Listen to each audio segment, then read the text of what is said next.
Parents et amis, avec Gilles Parent.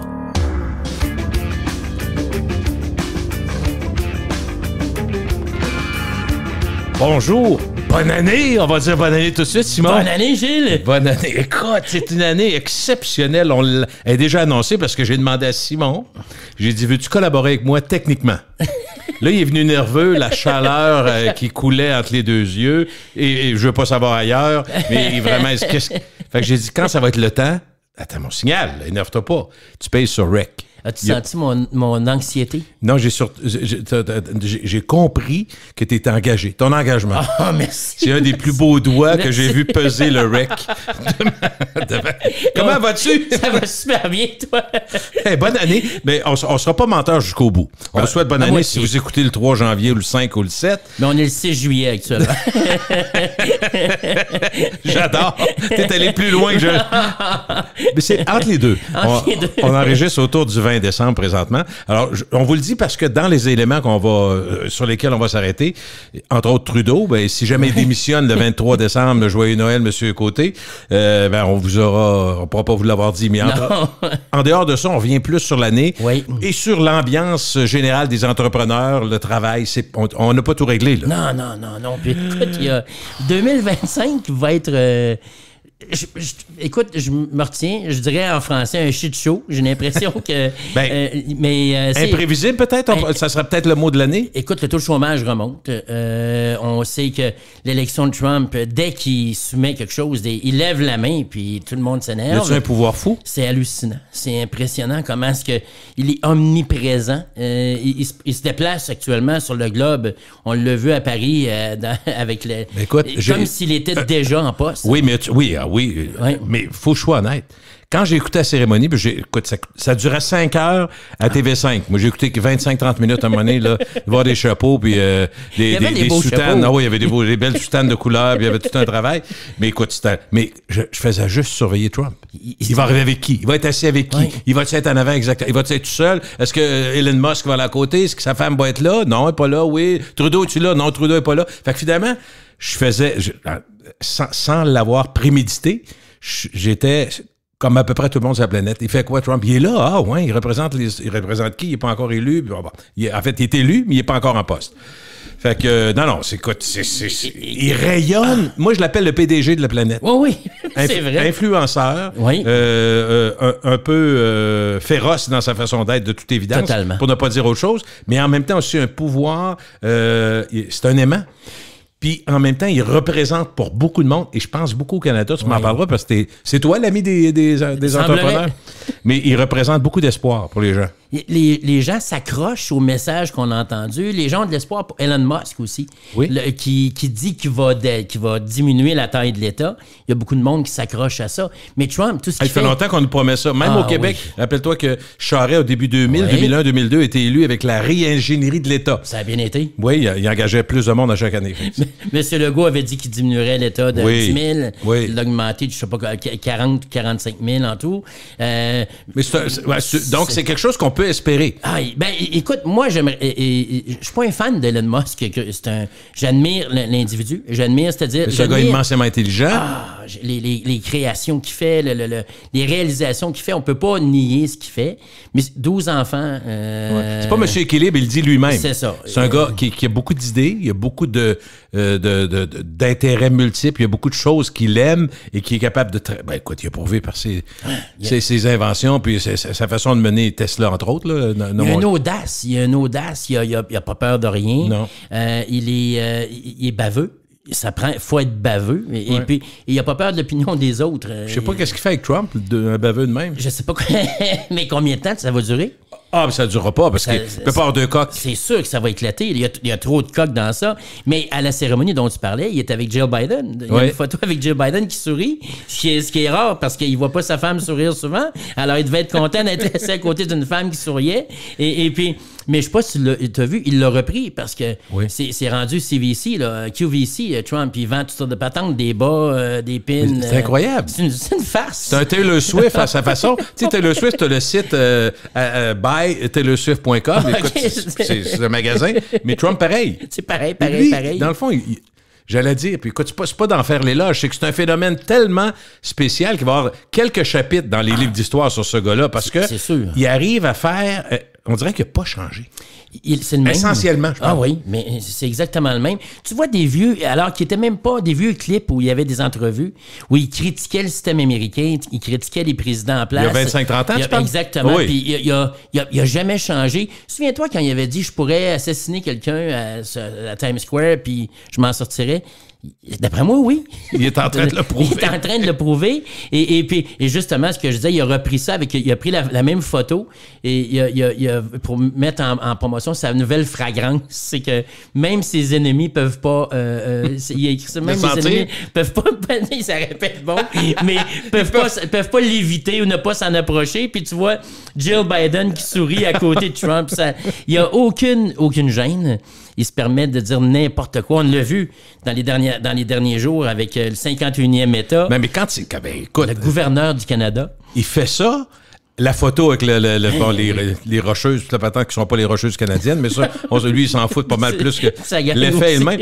Mais puis en plus, quand il fait l'annonce du 25% qui est majeur, parce que tu vas nous en parler, toi avec ta gang, c'est-à-dire les entrepreneurs que tu connais bien, il y en a une gang qui doit ouvrir un peu moins. C'est une menace qui est très importante, très sérieuse. Est-ce qu'il va la faire de telle quelle? On est sûr que non. Sûrement pas. Mais il va faire quelque chose. C'est un cheval de Troie actuellement. Mais tu sais, il annonce ça quand même sur X. Là. Il est drôlement habile. Pense-y, c'est un tweet. Ah oui. C'est pas une conférence de presse, c'est pas les médias à Maison-Blanche, lui, c'est en dehors, tout le temps, out of the box. À ma façon. Ah oui, puis c'est comme si je viens de déjeuner, là, je vais écrire de quoi. Il n'y a pas. Les filtres? Il n'y a pas de planification. D'abord, il tweet je ne sais pas combien de fois par jour. Ça, c'est à part sa social show, sa plateforme. Mais ce qui est fascinant, c'est qu'il a envoyé ça. Et c'est habile, on va le dire, c'est habile. Parce que là, il laisse tout le monde. Autant du côté américain, parce que... As-tu vu le tonnerre au Canada dans la classe politique et dans le grand public et dans les gens, les entrepreneurs? Partout. Partout. Le premier ministre Ford, actuellement, semble leader derrière les chefs provinciaux, mais ça va donner quoi? J'ai aucune idée. Sauf que là, il a mis ça sur la table, tout le monde s'énerve, il regarde qu'est-ce que les gens vont dire, mais les Américains sont inquiets aussi, parce qu'il va y avoir des conséquences des deux côtés. C'est des deux bords, ben oui. Et puis, les échanges, là, ils sont importants pour les deux. Ah, totalement. Quand j'ai lu sur l'aluminium, je pensais jamais que c'était important de même, mais pour l'industrie automobile américaine, l'aluminium québécois et canadien, fondamental. Ils en ont besoin, puis Tesla a besoin d'aluminium. Et puis regarde Tesla, avec même les mesures de Trump, on sait qu'il est pas... Il parle de fracking et tout ça. Et donc, il n'y aura pas vraiment une incidence de mise sur les véhicules électriques. Et pourtant, Tesla a encore augmenté de façon vertigineuse. Et lui, en bourse, ça a bien été, là. Musk a mis 250 millions dans la campagne pour faire élire Trump. Puis son titre a fait quoi? En termes de milliards qu'il a récupéré. On parle de 450 milliards actuellement qu'il vaudrait.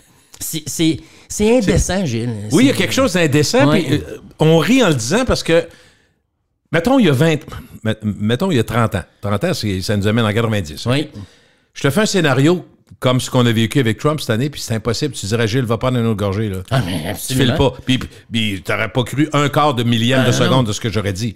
Puis moi non plus, d'ailleurs, je me serais pas cru à le dire. La série Scandal, je sais pas si tu te souviens de cette série-là. Ben oui. Puis écoute, ils effaçaient des scandales politiques. Hein? C'était un petit peu ça, le synopsis de la série. Et à un moment donné, ils ont arrêté parce qu'ils ont dit quand la réalité dépasse la fiction, elle dit, des fois, j'avais des scénarios que je voulais écrire, puis je me disais, Trump est quasiment ça n'a pas de bon sens. Elle dit, ça a dépassé tout ça.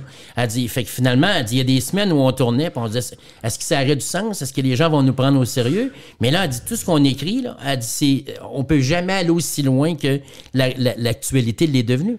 La réalité dépasse la fiction. Puis 2025, ça va être quoi? J'ai eu un flash récemment, dans la dernière semaine, parce que je sais que c'est toi qui m'as amené à écouter Yellowstone. Tu aimais ça? Oui, je l'ai écouté. J'ai pas tout écouté. Les dernières récentes, parce que là, ça crave, ça plus crave. Moi, les abonnements, là, quand je suis rendu, hypothèque ta maison, payer les abonnements à chaque mois, là, j'ai dit, Chris, on peut choisir à travers tout ça? Là? Est-ce que tout est important? Oui. Puis là, c'est parce que ça rentre tout le temps sur ma carte. Moi, je suis rendu livreur Uber à cause de ça. Mais c'est ça, j'ai expliqué aux gens. J'ai dit, moi, je me suis ramassé, j'ai reçu la carte fidélité, puis vraiment l'étiquette or de Uber. J'ai jamais pris Uber de ma vie, mais je pense qu'il y en a un qui connaît ma carte, là. Mais écoute, c'est assez impressionnant. Je me souviens plus où je me... Écoute, la série Yellowstone. Ouais, c'est ça. Bon. Oui. Mais je pensais à ça, puis une des choses qui m'a frappé en écoutant Yellowstone, c'est la liberté, mais aussi pas de règles. Tu sais, c'est une série, on vient back to roots, là. Regarde, si ça fait pas, moi, te casser la gueule, puis c'est le même, ça se réglait, bing, bang, bang, là-dedans. Puis il y a un côté, on est loin des réseaux sociaux, tu sais, oui, un peu de technologie, puis tout ça, mais c'est comme assumer ce que vous êtes, ce que vous voulez faire. Puis, tu sais, pas de flafla. Non, c'est très local. Puis, il y a beaucoup d'Américains qu'on connaît moins, mais qui sont comme ça, qui vivent comme ça. Et puis, ce que tu dis est tellement vrai. Puis, c'est très local. C'est-à-dire que... Complètement. Sénat, gouverneur, shérif... Juste ce qui se passe dans leur coin. Exactement. Les nouvelles internationales. Washington, puis, oublie ça. La guerre, tout ça ailleurs, non, oublie ça. On sait même pas c'est qui le président. Aucune importance. Puis, c'est une série fantastique, mais on fait fi de tout ce qui est l'extérieur de leur vie. Ah, moi, il est fort, hein, Taylor Sheridan, le gars qui est derrière ça. Actuellement, Landman, avec l'ex d'Angelina Jolie, parce que je veux dire son nom. Je suis pas capable de le dire. Et puis, Billy Bob Thornton. OK. Fantastique. Écoute, un rythme, c'est lui qui l'a écrit encore. C'est Demi Moore dans ça, John Hamm. Une série hallucinante sur justement l'huile, le gaz. Et puis donc c'est un monde qu'on connaît vraiment pas. Ça commence rough. Il y a Lioness actuellement qui est avec. Arrête, j'en ai trop écouté. T'as pas une liste à écouter, toi? Comment tu écoutes ça? T'écoutes ça quand? Je me couche pas, moi. Pour vrai? Je suis un couche-tard. Ta blonde, tu couches après ta blonde. Elle s'endort à côté de moi. Mais t'écoutes ça sur un iPad ou quoi? Nous, on s'installe vers 10h le soir, c'est nos journées finissent, puis on s'installe devant la télé, puis on en prend une série ou deux. C'est-à-dire qu'on va regarder une émission, puis des fois, on regarde sa deuxième. Souvent, on s'endort dessus. Ouais. On se réveille, on va se coucher en haut, puis c'est comme ça. Mais moi, avec mes douleurs, je dors pas bien. Alors, fait que souvent, si je me couche puis j'ai vraiment mal, plutôt que d'essayer de continuer à dormir, je vais faire d'autres choses. Donc, puis je veux pas juste travailler. Non. Alors, c'est une bonne formule.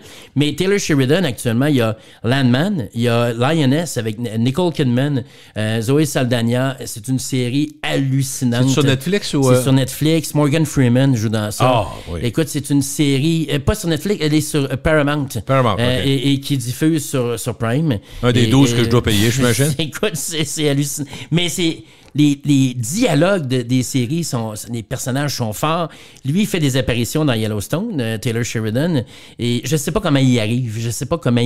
Il fait des apparitions dans Lioness également. C'est le scripteur, c'est l'auteur. C'est l'auteur, réalisateur, producteur. Il y a un ranch à travers ça. OK, il y a 2-3 pièces de côté maintenant, lui, avec ça. Écoute, c'est une machine de production. La série avec Stallone, qui produit également actuellement, c'est son idée à lui aussi. Il y a à peu près 4-5 grosses séries qui roulent actuellement. Là, wow. C'est vraiment un producteur incroyable. Les scénarios sont bons, je les recommande à tout le monde. Il y a des pitchs de vente dans ça. Il y a un aspect business. Là, écoute, il y a des tu vas chercher les idées, mon écœurant. Oui, écoute. Puis Beth, dans Yellowstone... non, c'est un personnage absolument hallucinant. À 7 pieds avec une barbe, là, je veux dire, tout le monde se couche puis on a peur. Là. Elle est terrifiante. Et même dans le premier épisode. Puis elle nous fait rire souvent aussi. Là. Ah ouais, elle est drôle. Elle est drôle. Il y a des discussions là, quand ils adoptent pas officiellement, mais le jeune, là, puis qu'elle lui explique comment venir riche, là. Écoute, c'est. Puis elle, quand elle veut quelque chose, ça attend pas. Hein? Non. Et elle a quelques charmes pour réussir à avoir ce qu'elle veut. Elle a 2-3 qualités. Beaucoup de qualités, effectivement. Elle est grande. Oui, surtout grande. Puis elle ne sent pas des pieds. Elle a une belle écoute. Elle s'exprime bien. Et elle est propre de cette personne. Tu vois? Ça me rappelle ma mère. Est-ce qu'elle est propre de sa personne, effectivement? Bon, ça a l'air de rien, mais c'est un réchauffement. On est-tu en ondes pareil? Oui, on est parti. Oui, Caroline Devine, un petit quart d'heure sympathique. Avec Simon, on va prendre des grands axes, dans le fond, de choses qui marquent notre monde, le monde du travail surtout, mais la société en même temps. Là. C'est inévitablement. T'as pas le choix. Le travail, ça touche la société. Et, puis, je dirais qu'à la base, pour l'avoir entendu, l'avoir lu et l'avoir pensé, quand on parle de dignité humaine, souvent, ça commence par je peux-tu travailler pour avoir pour amener d'abord pain et beurre sur la table pour ma famille. Fait que n'importe qui. C'est pour ça que souvent, il y a d'ailleurs, là, on va encore s'étirer, mais c'est ça un podcast tout ce qui nous passe par la tête. Mais prends des régions éloignées, qui sont très peu traités dans les médias. On n'en parle plus. C'est drôle parce que je pense à Jean-François Dumas, qui est passé d'ailleurs dans un podcast précédent, la semaine ou il y a 2 semaines, peu importe. Très hâte d'écouter. Non, c'est ça. Oui, moi aussi. Qui disait qu'en région, malheureusement, il n'y a pas d'intérêt. Puis, les partis politiques, on connaît personne sauf les chefs. Fait que tout s'est rétréci dans la façon de voir. Mais il dit, en même temps, ce qu'on dit des régions, c'est que quand il y a un projet, par exemple, qui menace, mettons, l'environnement, les gens qui sont sur place, puis qu'eux autres, ça leur donnerait du travail pour leur fils, leur fille, ils seraient pas obligés de quitter la région, puis ça, eux autres, pas qu'ils s'en foutent, mais la priorité, c'est de travailler. C'est juste ça. Puis après ça, on essaiera de sauver les grenouilles puis les arbres. Mais on peut-tu travailler? Puis c'est partout, tu vas en Afrique, dans n'importe quelle tribu, n'importe quelle société, si t'es pas capable de travailler pour, ne serait-ce que réaliser quelque chose de ta personne, faire quelque chose, aider des gens autour de... Peu importe les motivations, c'est fondamental. Fait que le travail est dans tout. Et la droite semble... Ce qu'on appelle la droite, oui. On s'entend, là, mais la droite semble saisir ça davantage que la gauche. Oui. Avant-hier, je regarde MSNBC, puis il y a une high-ranking official là, du Parti démocrate qui dit on est en train de se refaire et tout ça. Faire un post-mortem, eux autres, c'est ça. Puis là, elle disait Joe Biden a fait ça, mais elle dit... Ce qui était important, c'était les familles, c'était... Fait que tout de suite, elle arrête de parler. Au lieu de dire on a fait tant d'emplois, elle dit c'était important pour l'esprit de famille. Arrêtez de jouer la carte. Allez-y avec des chiffres. Soyez rationnels. Ouais. On a créé tant de jobs. Il y a tant de monde qui travaille. On a réduit de ça. Ils sont souvent dans le sentiment de fierté. On a créé le sentiment de fierté. L'émotion. Non. Arrêtez d'être beau, d'être fin, là. Dites, venez de frais de sec. C'est quoi le chiffre? C'est quoi que vous avez créé? Et je crois que c'est une erreur de la gauche, actuellement. Puis on l'a vu pendant la campagne électorale. Ouais. Les républicains, c'était sombre, souvent, les discours. C'était sombre. Les démocrates, eux autres, c'était hop, la vie, c'était extraordinaire. Ouais. On est beau, on est bon, puis on est fin, on va gagner, puis on va gagner, puis on se tient par la main, puis c'est parfait, puis on s'encourage. C'est pas que les valeurs sont mauvaises, c'est pas ça. C'est parce qu'il faut qu'ils prennent note de pourquoi ils se sont fait battre partout, là. Mais le gars qui est en dessous qui est le plombier, qui est en dessous de l'évier, en train d'essayer de réparer la patente, puis qu'il y a un pick-up 78 en arrière, puis qu'il entend qu'on va éliminer l'essence, puis on va éliminer les voitures électriques. On va mettre juste des voitures électriques, puis ça coûte ça coûte le double, puis le triple, puis il pourra plus mettre du gaz dans son char, puis tout ça. Il est pas mal moins sensible à ces réalités-là, puis il écoute ça, puis il dit vous parlez à qui? Moi, c'est pas là. Moi. Je suis pas là. Et puis c'est ce qui est arrivé. Ouais. Et puis quand tu regardes comment la carte aux États-Unis c'est découpé, c'est impressionnant comment c'est défini. Même si, quand on regarde les résultats finaux, on se rend compte qu'il était plus fort que même que tout le monde imaginait. Trump écoute les républicains, en fait. Je pense que même que lui. Lui-même, oui. Lui-même doit être surpris. Écoute, c'est quelque chose. Commençons avec un des thèmes. On s'est arrêté là-dessus, je pense, en 2024, la démission. On parlait de la grande démission.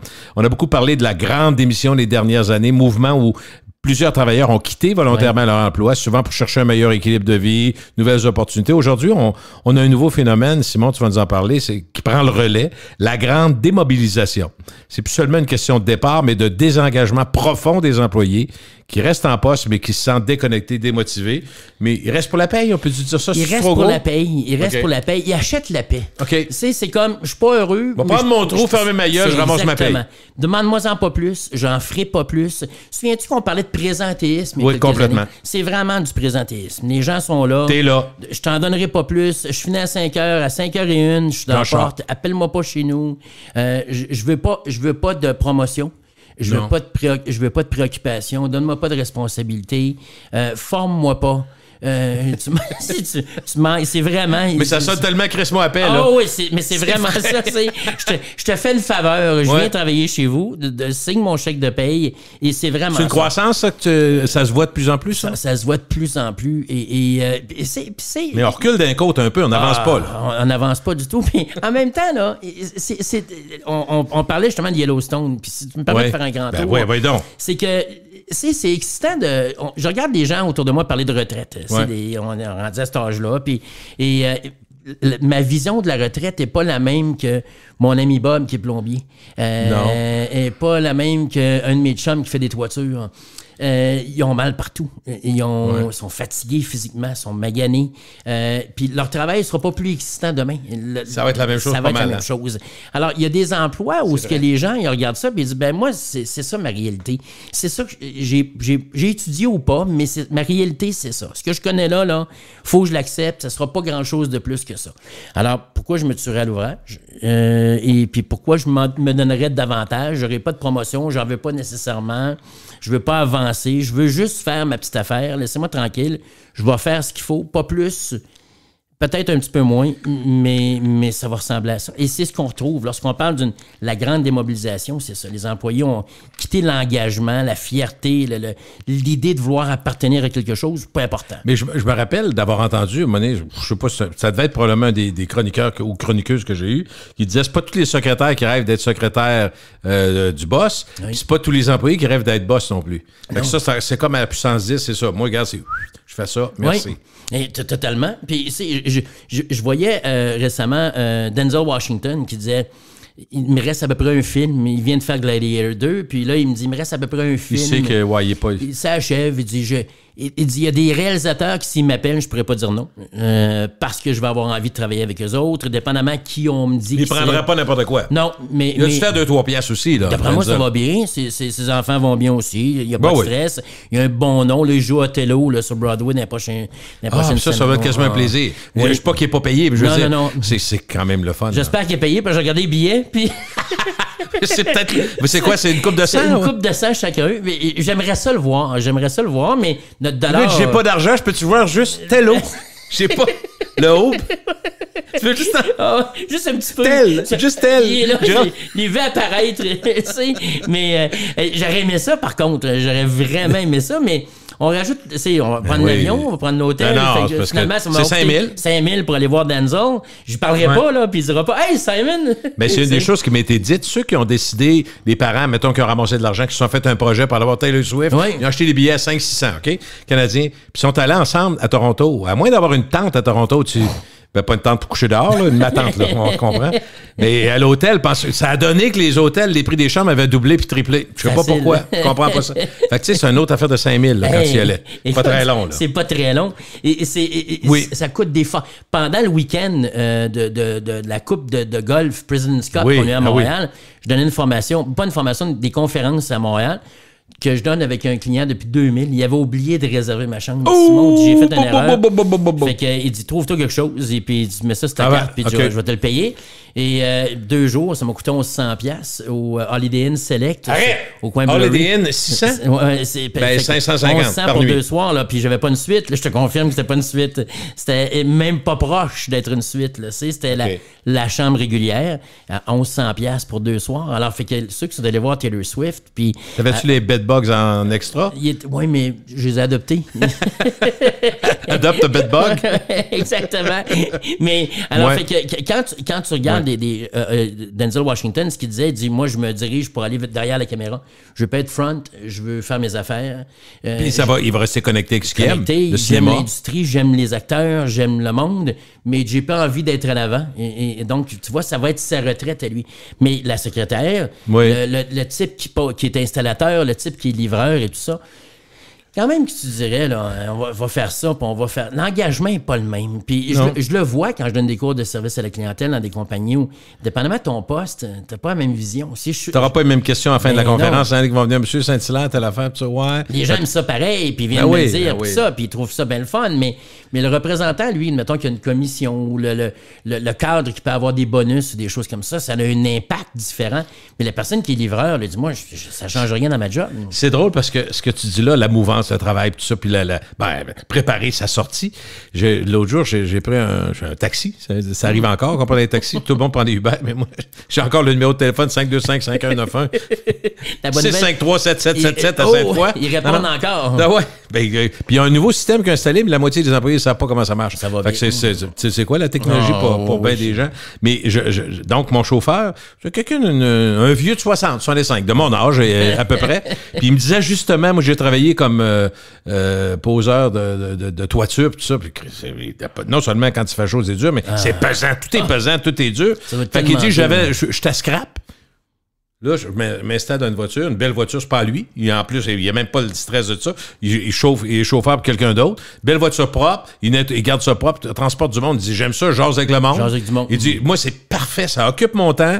Puis mon dos, ben, je mets des petites boules en bois en arrière. Tu sais, les fameux tapis. Tu te dis, comment on peut être confortable avec ça, d'avoir des boules dans le cul puis dans le dos? Te souviens-tu des sandales à cul-massage? Tu t'achètes des sandales à cul-massage, puis tu mets ça sur ton banc de char. Ah oui. Et puis, moi, j'ai jamais cru, là. Moi non plus, mais sur une chaise en bois, là. Adirondack? Adirondack, c'est ça? Il me semble que tu mets le dossier en bois de même. Hey, je vais te faire une révélation. Les chaises Adirondack, peu importe la couleur qu'ils sont, peu importe où ils sont, mais tu mets du foam dessus. Tu mal assis là-dessus. C'est effrayant. T'es là, t'es pogné, puis là, ça te prend 3 personnes de te relever. Puis pas parce que je suis pesant, là, mais Caroline de Ben, là, c'est passé de même par en arrière. L'angle est épouvantable. Regarde, je peux même pas voir la fenêtre, si je vois juste le ciel. Ma blonde, elle aime ça, ces chaises-là. Elle embarque là-dedans, elle se lève. Ouais, ben... Moi, quand je me lève, là, j'appelle Armand Gay. Puis là, venez-vous-en. T'es pogné dans le fond de ça. Oui. Non, mais en tout cas, je la comprends pas, mais je sais que c'est beau. Je trouve ça cute.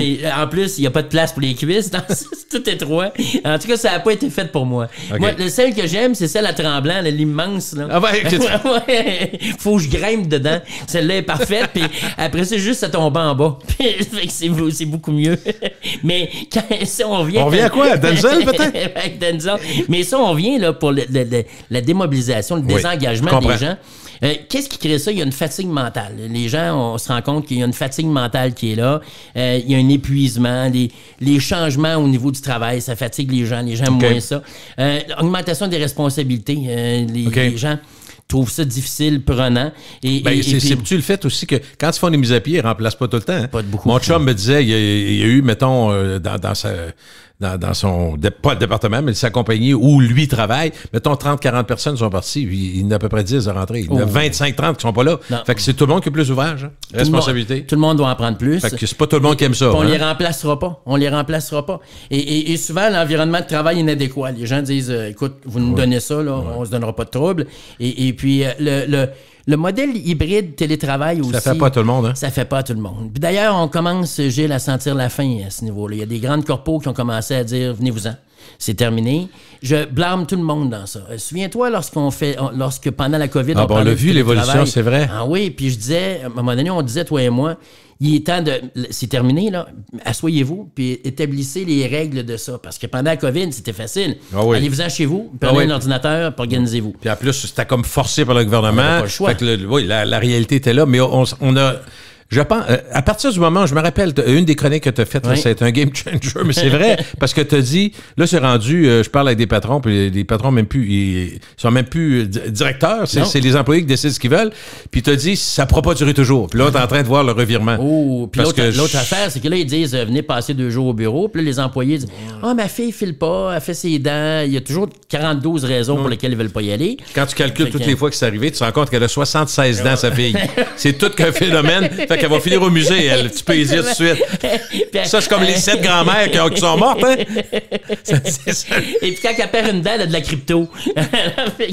Elle a fait des dents et laisse de la crypto. Non, parce qu'il y en a qui ont les excuses. Les gens ont vraiment exagéré. Fait que les employeurs se sont tannés, puis ont dit, venez-vous-en. C'est dommage, parce qu'il y a beaucoup de monde qui aimait ça. Il y a beaucoup de monde qui fonctionne bien avec ça. Alors, mais on est en train de voir vraiment un recul. Tu sais que les rues commerciales qui ont beaucoup souffert, puis qu'il y en a plusieurs qui ont fermé, puis qui vont fermer encore, il y en a qui se relèvent pas. Là. Particulièrement les centres-villes. C'est énorme. C'est énorme. Fait qu'on voit ça. Fait que comment on peut faire, là, c'est... Écoute, faut vraiment essayer de trouver une façon de mobiliser les employés. C'est pas facile, parce qu'ils se sont démobilisés facile. Et on se rend compte qu'effectivement, tout ça amène quoi? Ça amène une baisse de productivité, baisse de motivation. Minimum, hein? Vraiment le minimum. Absentéisme plus fréquent. Ça s'absente à toute minute. Moins de participation aux projets d'équipe, aux initiatives. T'es peut-être moins accompagné à cœur? T'es prêt à partir de n'importe quand? Zéro. Eux autres, c'est pas... je travaille là. Si tu me donnes du linge, je vais le porter, mais c'est tout. Puis j'ai pas... si on parle souvent, il y a le logo tatoué sur le cœur, il n'y a pas de tatouage. Même chez les Canadiens, d'après moi, ça faut que tu leur dises c'est quoi le logo. Il y a un désengagement. OK. Les employeurs peuvent-ils faire quelque chose pour se prémunir ou pour essayer d'atténuer ça? Écoute, ils peuvent faire des choses, mais je t'avouerais que c'est quasiment des prières. Ils peuvent clarifier les attentes, c'est-à-dire, voici ce qu'on attend de toi et tout ça. Mais la personne qui est déjà désengagée, souvent, il sait, ça ne l'intéresse juste pas. Puis elle peut être protégée aussi, cette personne-là. Tu comprends? Il y en a qui sont syndiqués, puis regarde, si tu veux les faire travailler plus. Puis il y en a d'autres qui, s'ils n'ont pas peur de perdre leur job ou s'il y a une situation... Puis j'allais dire, tu devrais avoir toujours... Moi, j'ai toujours eu j'ai pas toujours eu peur de perdre ma job, mais tu sais, j'étais motivé. J'avais peur de pas aimer ma job. Mais j'étais content, j'aimais ma job. C'est fondamental. Mais c'est vrai, moi, je pense qu'on doit avoir cette crainte-là. Un petit peu. Mais on la retrouve pas nécessairement dans le secteur public. Dans le secteur privé, c'est plus facile de générer ça. Avec la montée de l'intelligence artificielle, avec le taux de chômage qui commence à augmenter aussi, on approche du 7. Ça s'en vient, là. Alors, fait que le taux de chômage monte sensiblement. Il y a des gens qui vont retrouver cette crainte-là de perdre un emploi. Ça fait tellement d'années déjà. Avec la pandémie, là, on est devenus tellement... Là, on était tous des indispensables. Hein, on pouvait changer de job comme on voulait. N'importe quoi. Ça fait pas m'aller ailleurs. Puis il y en a qui disaient, si tu me laisses pas travailler chez nous, je vais sacrer mon camp, je vais aller chercher 30 000 de plus demain.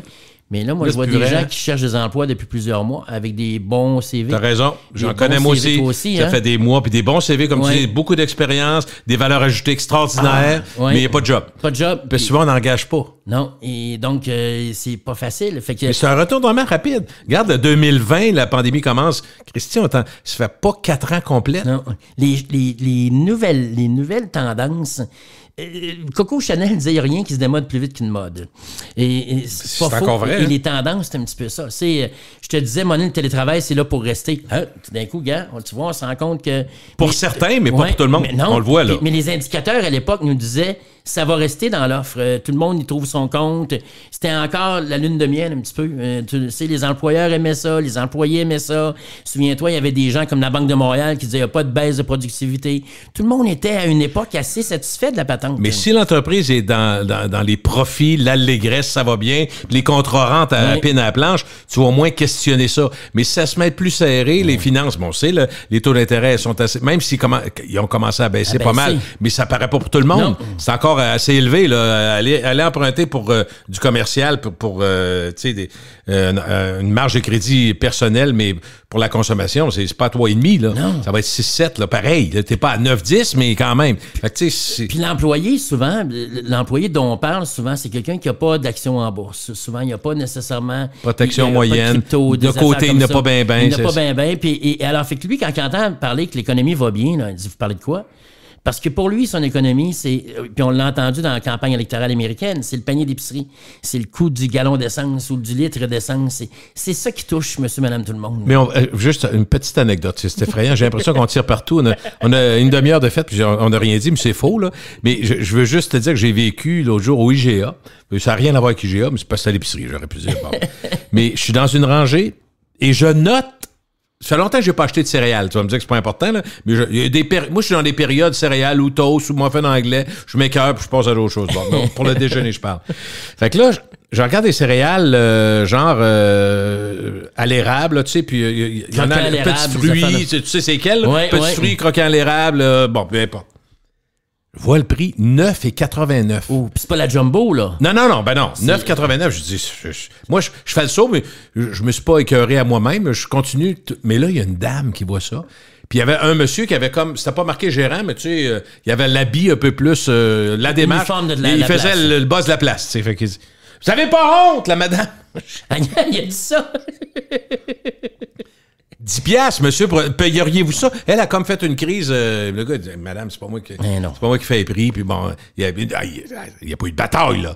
Mais tu sais, je voyais le côté désemparé de cette dame-là qui disait, je vais acheter à 10 piastres, elle n'achètera pas.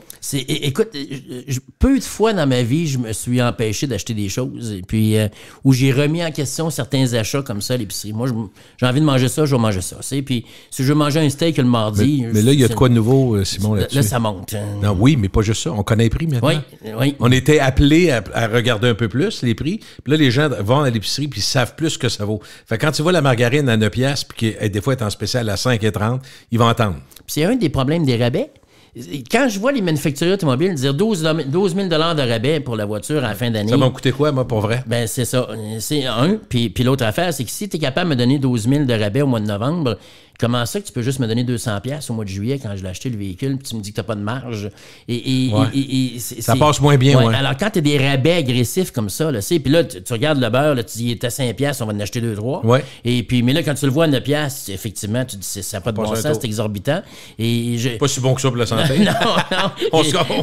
Et puis, c'est drôle, j'étais à la pharmacie hier, puis j'ai dit, j'avais pas rien pour souper, puis c'était à la fin de la journée, je vais me ramasser, ils ont une espèce de section de réfrigérés. OK, des sandwichs, des choses santé. Oui, des affaires santé. Puis, mais là, je regardais quelques affaires dans ça, puis tabarouette, je suis là, mais c'est vraiment 18,99$, puis c'est vraiment 19,99$, puis des affaires des banalités. Là, que t'aurais pensé payer 9-10? Ben, possiblement que c'est peut-être parce qu'avant, je regardais pas le prix ou je prenais pas le temps de le voir. Okay. Mais là, j'ai l'impression que ça me frappe, ça me marque.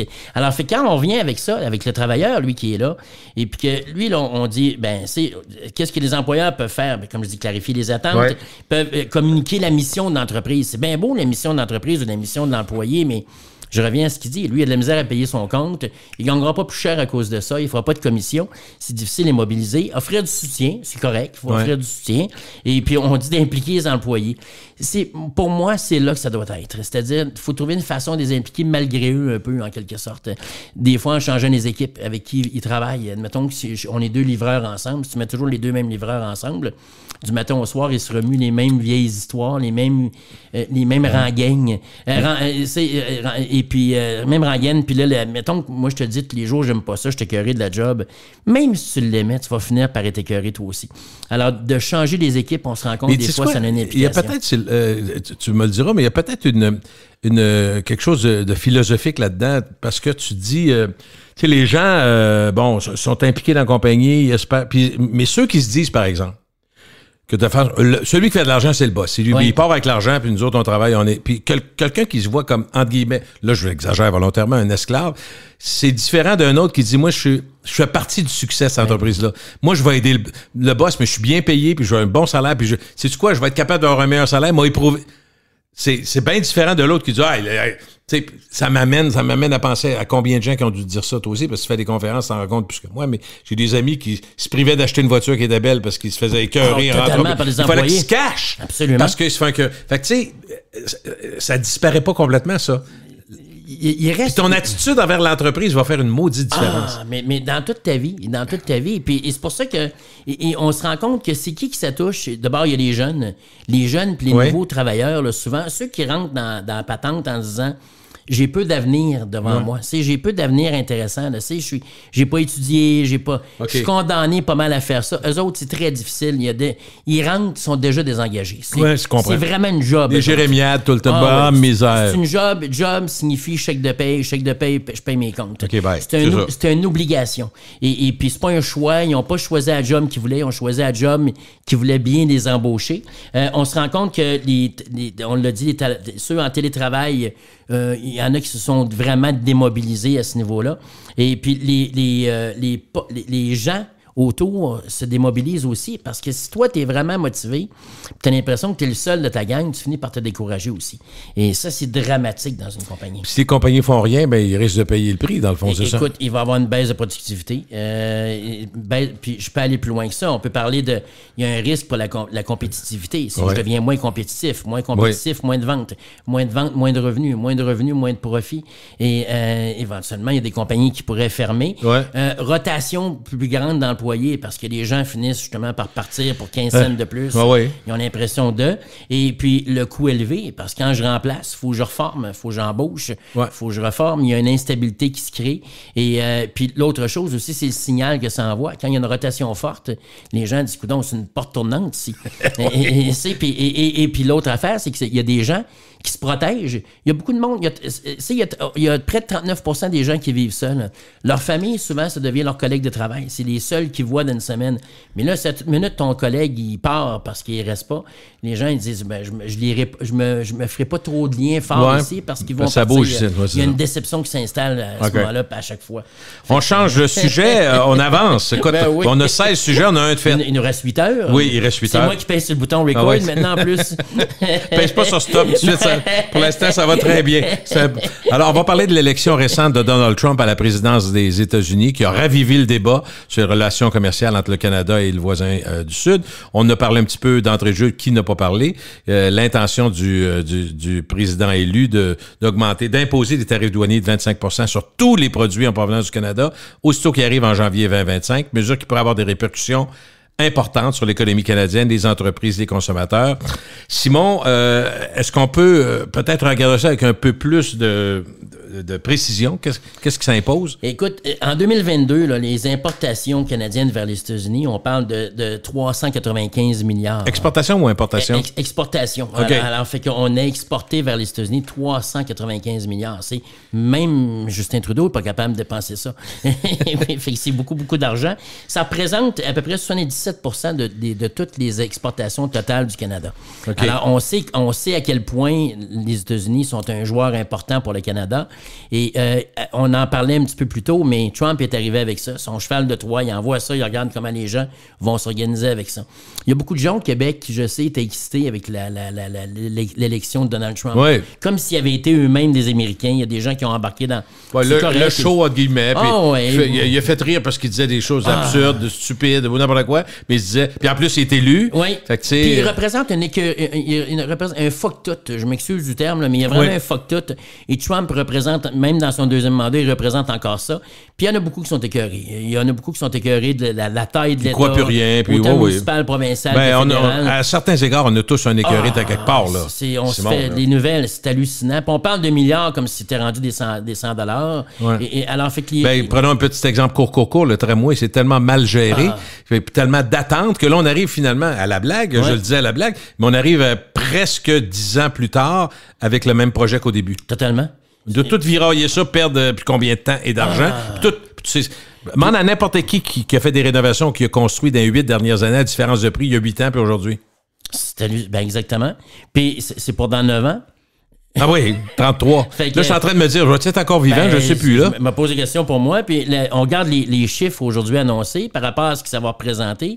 Et puis, est-ce quelqu'un qui croit le prix qu'ils ont mis là? C'est ça. Puis Gilles, sais-tu quoi? Si je peux faire une parenthèse, ça m'écoeure. Demande-le pas. Ça fait 16 que tu fais. Hey, le titre, ça va être entre parenthèses au lieu de parents et amis. J'aime ça. Mais quand tu regardes, moi, j'aimerais ça être enthousiasmé par ce projet-là.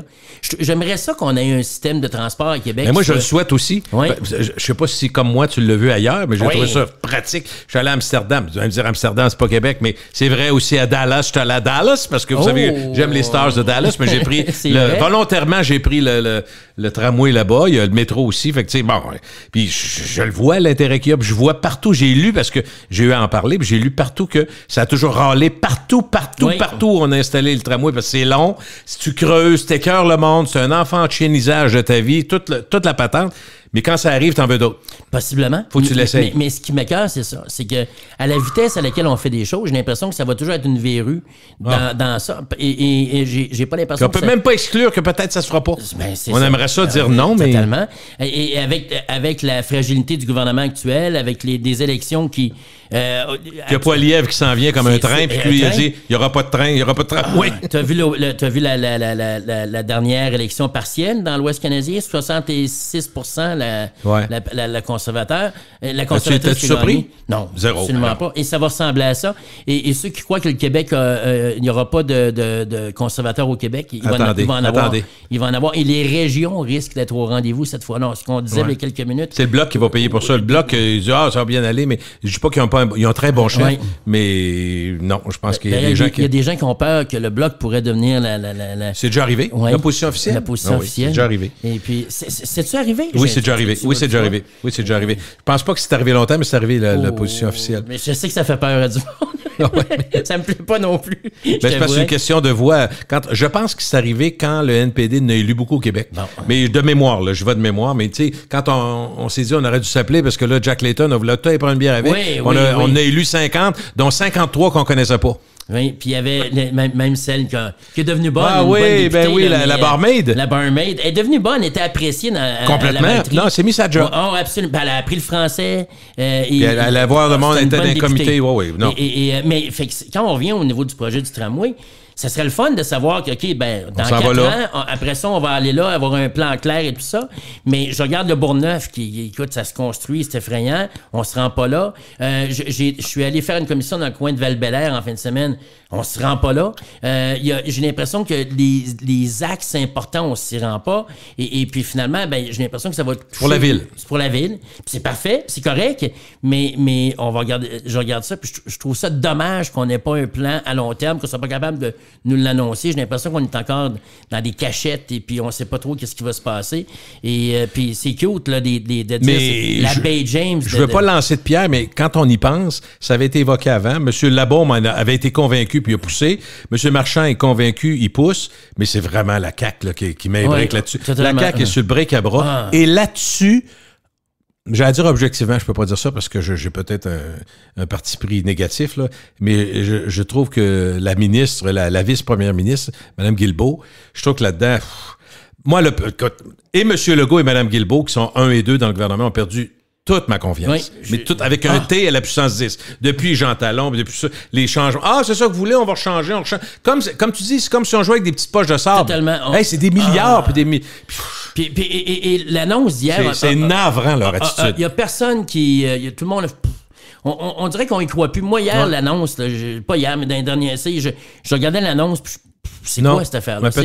On reçoit ça, puis je lisais, puis ça donne quoi? J'ai même pas l'impression que c'est le plan qu'il va avoir. J'ai même pas l'impression que ça va se réaliser. Hey, le maire est obligé de dire hey, c'est une bonne nouvelle, là. Ah, oui.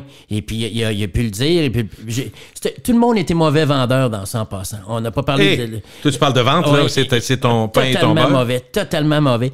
Monsieur Labaume, là, quand il nous a vendu le centre Vidéotron, là, c'était un pitch de vente exceptionnel. C'était parfait dès le début. 400 millions, pas une scène de plus. On s'en va là. Aussi. Il y a des dates. Voici pourquoi on doit le faire. Il a comparé avec d'autres villes. Comme de quoi on n'avait plus les infrastructures pour recevoir des spectacles. Nordique, pas Nordique, ça en prend un. Non, il y avait tous les arguments. Toc, toc, toc. C'était impeccable. Les Nordiques sont venus après. Les gens, il y en a qui ont retenu juste l'aspect nordique, mais ils avaient démontré à ce moment-là que, hors de tout doute, que ça prenait une infrastructure comme celle-là. Les gens ont embarqué. Il y a eu des marches, souviens-toi. Il y avait un enthousiasme. Et là, on a un projet qui, effectivement, va générer... le plus gros de l'histoire de la Ville de Québec. Tout le monde fait... Il n'y a pas de ferveur dans le public. Et plus on s'éloigne du centre-ville, plus les gens n'ont pas le goût de ça. Et je trouve ça... c'est une catastrophe annoncée pour moi de ce côté-là. Parce que ça prend la part du public. Ça prend des gens qui embarquent et qui vont... Et moi, je pense que si jamais ce projet... Il y en a qui seraient bien contents que ça marche pas, mais c'est en même temps râler puis chialer, à un moment donné, la ville... Faut que tu passes de quoi, non, mais moi, je vis en ville. Puis je peux t'annoncer une chose, la vérité, là, je vois l'autre côté de ça, puis je vois la pertinence de ça pour 1000 autres raisons, mais des raisons qui sont même pas liées à moi personnellement, mais qui sont liées au fait que je suis un citoyen de Québec, puis que comme je suis en ville, j'ai la chance de marcher à tous les jours, puis je jase avec des gens. Exemple, le Château Frontenac, savais-tu qu'ils ont 515 chambres, OK? C'est plein depuis les 2 derniers mois à tous les fucking soirs. Wow. Puis c'est plein jusqu'au 10 février. Je suis sûr que les hôtels subvaramels, les hôtels ne sont pas tous. Il y a du tourisme en ville, en tabarouette. Les Ontariens, les Américains, c'est sûr qu'ils ont 30 cents dans la pièce, mais tu sais, c'est pas la première fois que ça arrive. Puis c'est probablement pas la dernière. Je regarde notre dollar aller. Je sais pas s'il va finir à 20 cents, mais c'est avec tout ce qu'il y a dans l'air, tu sais que c'est l'incertitude, c'est la pire chose là-dedans. Mais ce que je veux dire, c'est qu'il y a des touristes et des gens qui viennent dépenser. Je suis allé au Noël allemand, là. C'était effrayant le monde qu'il y a là. J'ai jasé avec les gens, les bouquinistes, les gens qui sont là. Ils ont dit on fait de l'argent comme des cochons. Je suis content. Je suis content. Il y a toutes sortes de monde de partout. Saguenay, ça descend, Sept-Îles. Parce que c'est beau. La ville est superbe. Ceux qui n'ont pas marché la ville là, dans le temps des fêtes, là, vu que c'est pas encore tout démantelé, allez en ville. Allez vivre votre ville. Vous seriez en Alsace, vous prendriez 15 photos à la seconde tellement que ça ressemble à ça. C'est ça, mais ce que je veux dire, c'est que si on enlève le tourisme à Québec, on ferme la ville. Il faut comprendre ça. Là. On en a besoin tellement. Les bateaux, puis tout ça est important. Fait que le tramway, oui, c'est un axe fondamental là-dedans. Puis on peut pas faire un tramway juste pour les touristes, c'est clair. Mais c'est une variable importante. Puis on a de la misère. Rappelle-toi, une des choses qui était fantastique après 2008, après le 400e, c'est que la bombe a réussi à attirer la fierté de vivre à Québec. Et la crainte d'enlever le sentiment qu'on était trop petit. Et puis la guerre en Québec-Montréal, qu'on était gêné, timide versus Montréal. Pendant la construction du tramway, le privé va bâtir 10 000 portes d'appartements le long du tramway. C'est de l'argent privé. C'est des dizaines de millions de dollars qui vont être injectés à Québec, qui vont faire travailler le monde à Québec. Fait que tu sais, il y aurait plein de choses pour se réjouir là-dedans, mais finalement, la CAQ, je te le dis, là, c'est une catastrophe. J'ai hâte de voir. Puis en même temps, tout le monde dit on n'a pas de mémoire, on l'a dit tantôt dans le podcast, peut-être qu'on va oublier puis qu'on va vouloir. Mais je te dis, ça prendrait une chef ou un bon chef solide au Parti libéral, puis la CAQ serait rayée de la carte. De la CAQ. Oui, puis. Rayé de la CAQ. Hey, on l'a enregistré, ça. Paye sur pause. Double. Non, mais je comprends. En tout cas, là, on fait de la politique à Saint-Saëns, mais je pense pas qu'on est loin de ce que le monde pense. Ce qui est dommage dans ça, quand il y a eu un mauvais pitch de vente, les républicains et les démocrates ont joué ce game-là. C'est que si t'es républicain, c'est tel quel, mais si t'es démocrate, si t'es républicain pour les démocrates, t'es un épais ou t'as pas compris. Ouais, c'est ça. Et je trouve que souvent, si t'es pas pour le tramway, t'es un épais. Ouais, c'est sans génie, ça. Tu veux faire mourir la planète. Troisième lien, ça, c'est tout des troqueurs. T'es un troqueur, puis t'es un pas fin, puis t'es un pas bon, puis tu veux tuer la planète. Et ce message-là ne passe plus de nulle part. Non. C'est vrai à Québec et tout ça. Et c'est pour ça que je trouve que je veux pas tout enlever au maire Marchand, je veux pas tout enlever au maire Labaume, je veux pas tout enlever, mais il aurait fallu un effort concerté. Il aurait fallu que tout le monde se parle ensemble. Pas parler des médias. J'aime les médias, tu le sais. Sauf mais de laver notre linge sale entre nous autres, puis s'organiser, de dire, hey, on a un projet, là, faut pas qu'on ait à l'arcave personne. On peut-tu parler d'une seule voix? On peut-tu? Et mobiliser les gens, puis d'arrêter. Puis le Parti québécois fait ça depuis des années. Vous avez pas compris. On va vous l'expliquer encore. Ça se peut-tu que des fois, le pitch de vente n'est pas bon? On peut-tu revoir le pitch plutôt que de dire c'est parce que vous n'avez pas compris? On va vous le répéter de nouveau parce que vous ne comprenez pas assez vite. Et cette attitude-là, pour moi, nuit à un projet comme celui-là. Alors, quand on regarde actuellement, avec les tarifs qui s'en viennent, le plus beau mot du dictionnaire, selon Donald Trump. Tarif. Les tarifs. Il est tout excité quand il dit ça. Ça demeure une taxe de vente. Parce que les États, entre eux autres, ne peuvent pas se taxer, en quelque sorte. Alors, qu'est-ce qui va arriver? C'est que les biens vont être taxés d'une manière assez épouvantable. Et donc, est-ce que ça va être 25 %? Personne ne croit à peu près que ça va être 25 %. Mais ça va être 10? Ça va être 15? 10 %, c'est énorme. Moi, à mon avis, ça va finir sur certains produits, mais pas sur tout. Parce qu'il y en a qui vont être exempts, à mon avis, parce que quand les lobbies de l'industrie automobile, entre autres aux États-Unis, vont dire à Trump, prends une gorgée, toi aussi, il faut qu'on se parle. Oui, puis même Musk, à un moment donné, il va dire un instant, puis il y a une gang dans ça qui surveille leurs intérêts. Lui, il y a des fils électriques, puis Trump est contre. Fait qu'il va falloir qu'ils se rejoignent à quelque part avec le fil. Ça va prendre une fiche femelle pour que ça puisse rentrer, parce que là, pour l'instant, ça ne connecte pas. Là. Sauf que, mais ça fait peur à mes clients. J'ai des clients c'est des rencontres d'urgence. Qu'est-ce qu'on fait? Il y en a qui regardent pour acheter des usines aux États-Unis. Investir là-bas, et ça, c'est un risque. Ça me fait peur, parce que c'est que si j'investis... On ne créera pas de valeur ici si on investit là-bas. On va aller là-bas. Et puis, qu'est-ce qui va arriver à un moment donné?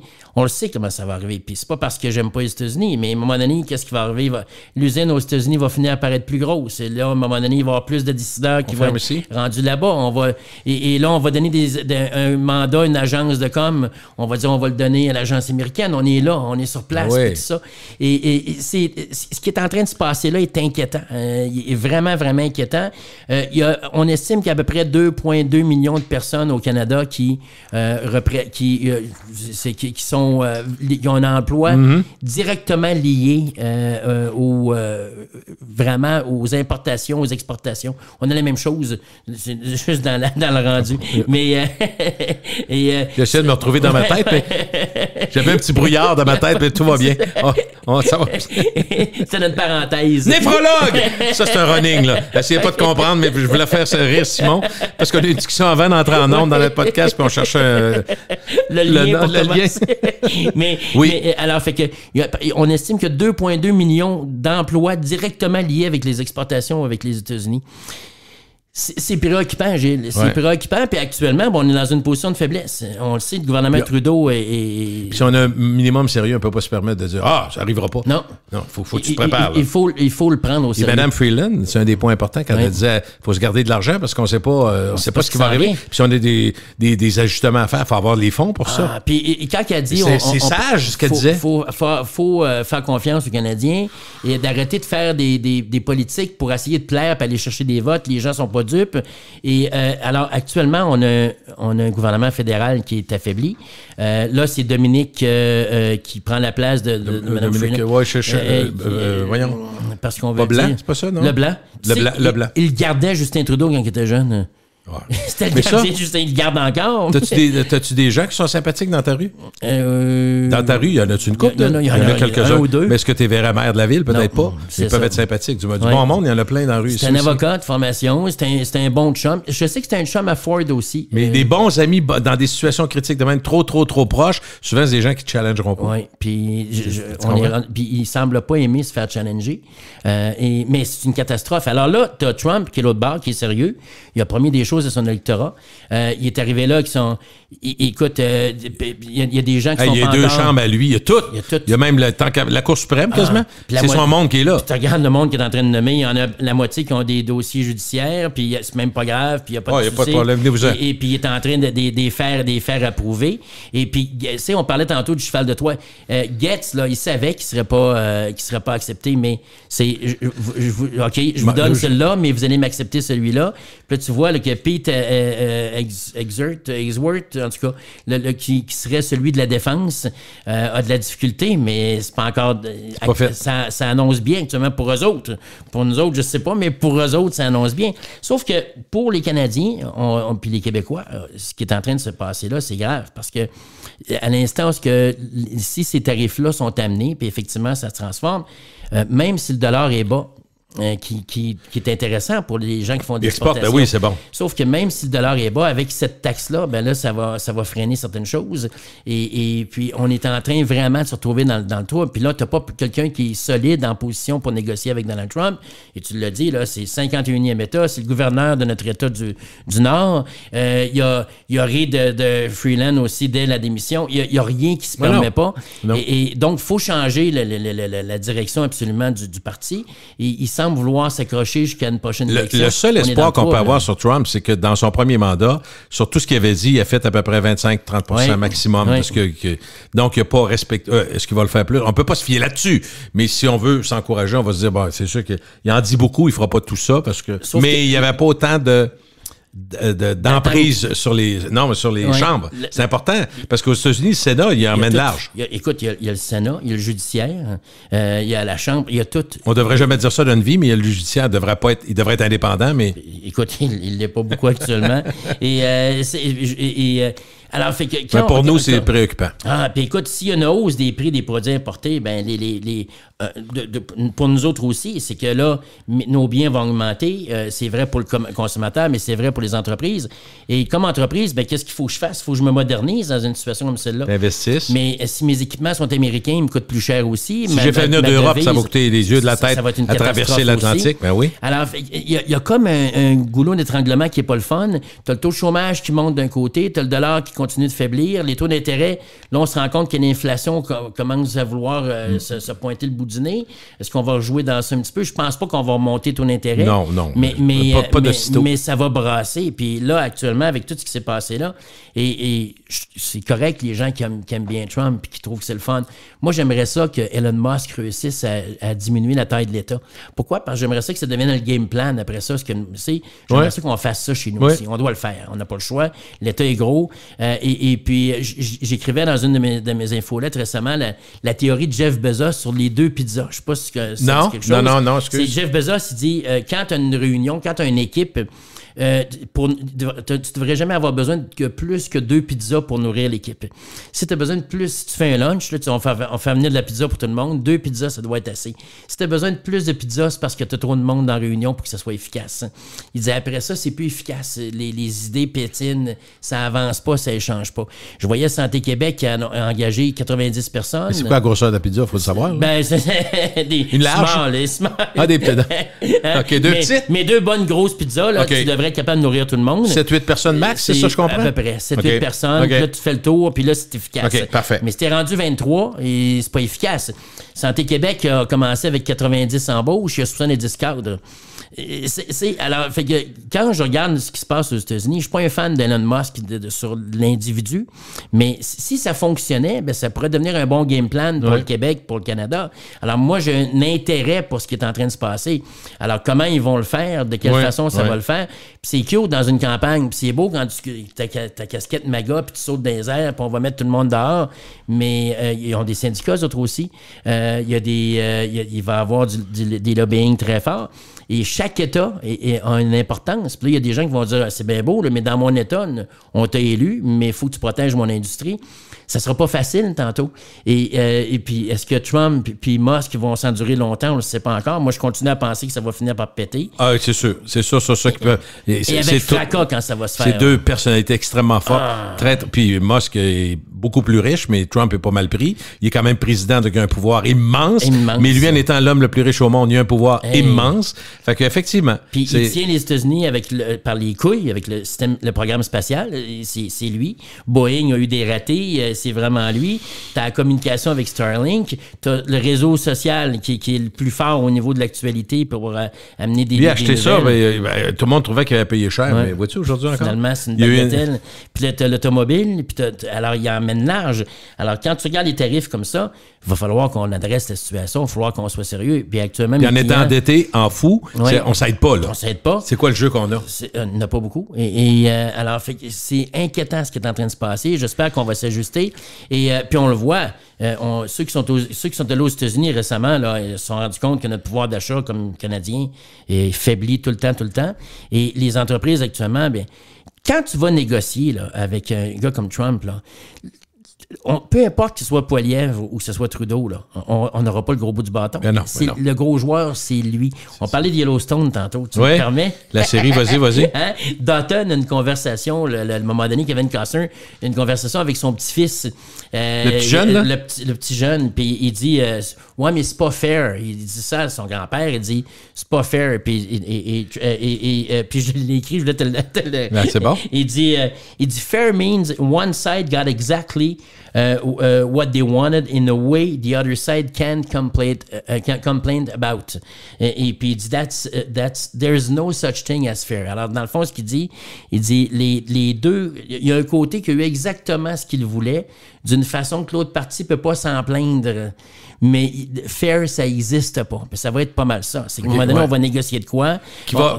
Comme la négociation, qui va faire, comme la négociation avec Hydro-Québec, avec il y a des gens qui disent qu'on a eu un deal extraordinaire, puis il y en a d'autres qui disent que ça n'a pas de bon sens. Ça n'a pas de bon sens par rapport à ce qu'on payait, mais si on regarde par rapport à ce qui se paye mondialement, c'est encore un bon deal.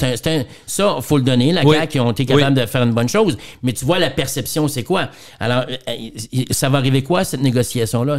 5, ça va être 10, ça va être 15, ça va être 25, mais on va perdre. On va perdre dans le change.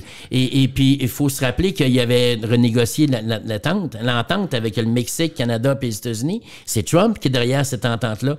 Il va piler là-dessus, il n'y a pas d'enjeu. Et puis là, comme tu l'as dit, il y a le gros bout du bâton. On va se faire brasser. Et pour les entrepreneurs, pour finir là-dessus, ben t'es dans le brouillard. Tu sais que t'as pas une vision à long terme. Tu sais pas qu'est-ce qui s'en vient. Alors là, tu regardes ça dans la prochaine année. T'achètes-tu pour les 6 prochains mois ou un an et demi? On stocke quoi? Là, tu sais que ça traîne encore. T'as un gouvernement qui est affaibli. Il devrait éventuellement avoir des élections. Ça va être quand? À quel moment ça va paraître? Quand est-ce que ces négociations-là vont avoir lieu? Lui, il a dit que c'était le jour 1, mais il va avoir une grosse journée le jour 1, là, parce qu'il va tout régler le jour 1. Mais sauf que Alors, actuellement, on est des entrepreneurs qui sont stressés. Il y a vraiment une anxiété là, qui se fait à ce niveau-là. Et je sens des gens sur les freins. Et à tous les 2 jours, j'ai quelqu'un qui m'appelle et dit on est dans le trouble, on ne sait pas ce qu'on va faire avec ça. Et je sens vraiment une inquiétude très forte. Ben, quand tu peux pas projeter, tu peux pas te projeter dans l'avenir, tu peux pas faire beaucoup de prévisions à long terme. C'est tout du court terme avec une anxiété, une incertitude totale. Et puis, comme je disais, ceux qui trouvaient ça cute, là, tantôt, vous avez trouvé qu'il y a des biens qui vont augmenter aussi. Parce que si ça augmente, la voiture que je payais 30 000, elle va me coûter 37 000. Ça va paraître tantôt. Là. Ouais. Il y a des gens qui ne trouveront pas ça drôle. Okay. On va y perdre au niveau de notre compétitivité. Allons-y avec des gens. L'être humain. L'être humain qui est un être humain, payé pour faire semblant d'être malade. Vous allez dire, c'est quoi cette affaire-là? Le monde du travail évolue constamment. La gestion des absences des employés aussi. Au Québec, combinaison de la télémédecine et de la loi 68 qui vise à réduire la charge administrative des médecins, a introduit de nouvelles dynamiques dans les relations employeurs-employés, pas toujours pour le mieux, vous allez voir. Innovations qui ont ouvert la porte à des abus potentiels qui sont liés aux certificats médicaux. Ça veut dire qu'il y a des gens, dans le fond, qui réussissent à avoir un papier du médecin? Oui. On l'a vu, la loi. Sans être malade. Sans être malade, tu sais. Je file pas. Et puis, on l'a vu dans la dernière année avec le ministre Dubé quand il a dit on va réduire la paperasse des médecins pour essayer de... L'objectif de la loi, le 68, c'est de libérer environ 600 000 places qui sont grandement bienvenues ou désirées. Là, est-ce que ça va se faire? Est-ce que ça va s'opérer comme ça? Mais il semblerait que ça aiderait beaucoup, beaucoup. Alors, l'objectif était de réduire la charge administrative des médecins pour être capable de libérer du temps. Puis, et une des façons, c'était de limiter les certificats d'absence médicale. Alors, moi, je file pas demain, ben là, il faut que j'aille voir mon médecin pour qu'il dise que je file pas. Alors, j'allais attendre à l'urgence, ça prend du temps, ça mobilise un médecin pour rien, puis on cherchait à réduire ça. Et là, dans le fond, ce qu'ils ont fait, c'est que la loi interdit aux employeurs maintenant d'exiger un certificat de médecin si tu as moins de 3, pour les 3 premières absences de moins de 3 jours par année. Alors, ça veut dire que j'ai 9 jours de break où... je suis assez lousse de mes raisons. C'est ça. Fait que j'ai la picote encore. Ouais, mais c'est plus grave, celle-là. Et les maladies psychosomatiques aussi.